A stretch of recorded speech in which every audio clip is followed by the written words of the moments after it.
I'm going to give you a list of 12 principles connected with the process of forgiveness kind of quickly in 10 minutes, and then we'll do our practice, okay?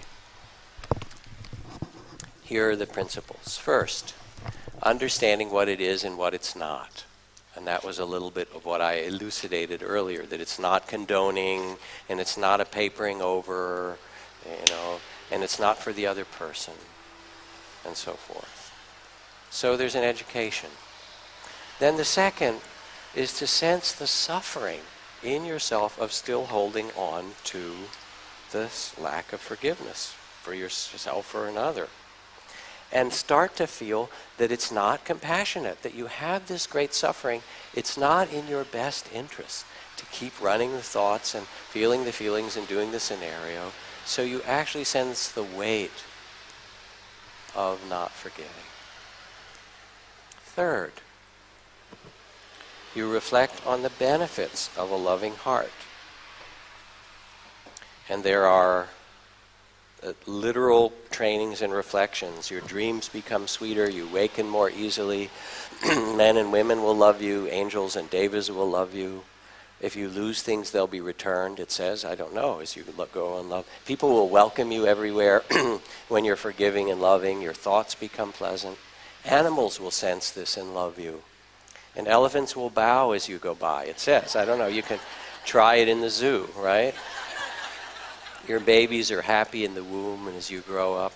And you recite these things and you look at what are the benefits of a loving heart. That's 3. Number 4, you discover in the sense of identity that it is not necessary to be loyal to your suffering. This is a big one, ladies and gentlemen, that we're so loyal to our suffering. What happened to me? The trauma, the betrayal. I mean, okay, it happened. It was horrible, and you may need to do healing. But is that what defines you? Albert Camus put it, he spoke of joy as being a moral obligation. He said, there's so much suffering in the world, yes, but if that's all that there was to humanity, it would be hopeless. Joy, too, is a moral obligation of humanity. So we understand that being loyal to your suffering is not who you are and not helpful. That's 4. 5, understanding that it's a process that you go through and you do forgiveness over and over and over again, and finally you get to some place where forgiveness is possible. It's a training, it's a process, layer by layer. That's how the psyche and the body work. 6, you have to set your intention. And there's a whole complex and profound teaching in Buddhist psychology about the power of both short-term and long-term intention. But when you set your intention, it sets the compass of your heart and your psyche in a direction, and then you meet all the obstacles, and you can, by having that intention, you can work, those obstacles become workable because you know where you're going. Whether it's in a business or a relationship or a love affair or a creative activity, or in the work of the heart, to set the intention is really important and powerful. 7, you then need to learn the inner and outer forms of forgiveness. 8,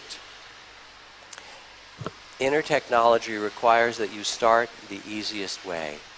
For these kind of practices, not for mindfulness training where you start where you are, but with love and compassion and forgiveness, the inner technology is you start with whatever opens your heart. And maybe it's your dog, and maybe it's the Dalai Lama, and maybe it's, your child, or the thing the person that you most love and most easily can forgive. And when that's open, then you bring in neutral, somebody that's a little more difficult. And only when the heart's way open do you then say, all right, let me take something difficult. And what happens is you take the thing that's difficult and your heart closes and shrivels and says, I hate them, I'm never going to forgive them. And then you sit there with the suffering of that. There you are with your heart open and cushy and loving your dog and your child and your partner and all those things. And then your heart turns into this walnut. It's really hard. And you go, well, I'm never going to love that person, but this is too painful. Okay, I'll forgive you just a little bit, because the technology itself, step by step, begins to teach you what it means to live with an open heart. So you start with what's easy. That's 8. 9, you must be willing to grieve. And I see it when I work with people over weeks and months and years, that things that are difficult become digested and workable and transformed in us. So you have to be willing to go through the process. 10.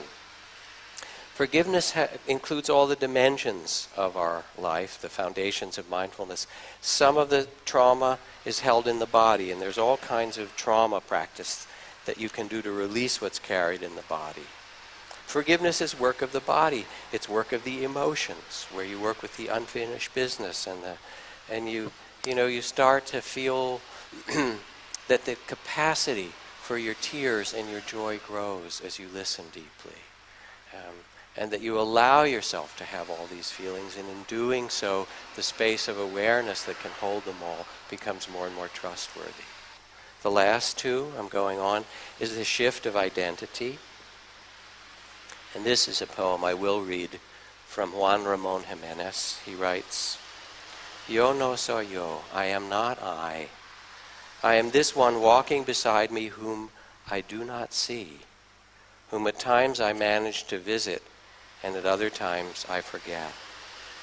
The one who remains silent when I talk, the one who forgives sweet when I hate, the one who takes a walk when I am indoors, and the one who will remain standing when I die." There is in us an undying capacity for love and freedom that is untouched by what happens to you. And then the last is perspective. We're in this drama of incarnation and life that is so much bigger than our little stories. And when we can open this perspective, all kinds of ways to do it in this vast way, it's not just you who are hurt, but it's the hurt of humanity. It's not just you who are betrayed. It's the hurt of love, of relationship. Everybody who loves is hurt in some way. Everybody who enters the marketplace gets betrayed. It's the loss is not just your pain, it's the pain of being alive. And then you feel connected with everyone in this vastness.